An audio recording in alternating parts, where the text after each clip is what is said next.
మీలో ఎవరైనా లేపాక్షి రావాలనుకునే వాళ్ళకి సింపుల్గా బడ్జెట్లో వచ్చేటట్టు చెప్తాను. ఎంతసేపు పడుతుందని కూడా చెప్తాను. దయచేసి లైక్ కామెంట్ చేసేయండి. ముందుగా మీరు హిందూపురానికి అయితే చేరుకోండి. హిందూపురం నుంచి నెంబర్ ఆఫ్ ఆటోస్ అయితే ఉంటాయి లేపాక్షికి, లేదంటే వెహికల్స్ కూడా ఉంటాయి, ప్రైవేట్ వెహికల్స్, టూర్ వెహికల్స్. దానిలో ఎక్కేసి రావచ్చు. ఇక్కడ మొత్తం మీరు అంతా టైం స్పెండ్ చేయడానికి 1.5 hour పడుతుంది అంతే. ఇంకా కాసేపు అయినా 2 hours పడుతుంది అంతే, అంతకు మించి ఎక్కువ సమయం పట్టదు. ఇంకా ఇక్కడ మీరు చూడాల్సిన ప్లేసులు అంటే ఫస్ట్ థీమ్ పార్క్. ఇది జటాయు థీమ్ పార్క్ అంటారు. దీని ఎంట్రీ టికెట్ వచ్చేసి 10 రూపీస్ అవుతుంది. జటాయు థీమ్ పార్క్ లో పైన సీతాదేవి పాదం ఉంటుందని చెప్తారు. సో నేను దాన్ని కూడా చూపిస్తున్నాను, చూడండి. నెక్స్ట్ నంది దగ్గరికి అయితే వెళ్దాం. ఏకశిలా నంది విగ్రహం ఇది.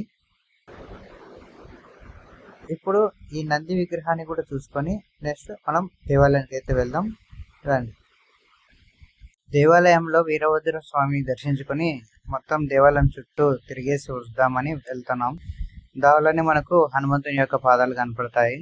సో వాటిని కూడా చూడొచ్చు.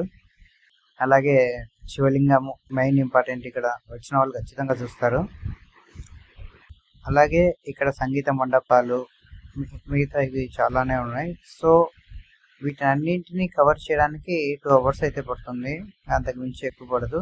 మీరు కొంచెం ఎర్లీ మార్నింగ్ రావడానికి ట్రై చేయండి. ఎక్కువ టైం పట్టేదైతే కొంచెం ఎక్కువ ఎండ ఉన్న సమయంలో మాత్రం కొంచెం కష్టం అనిపిస్తుంది.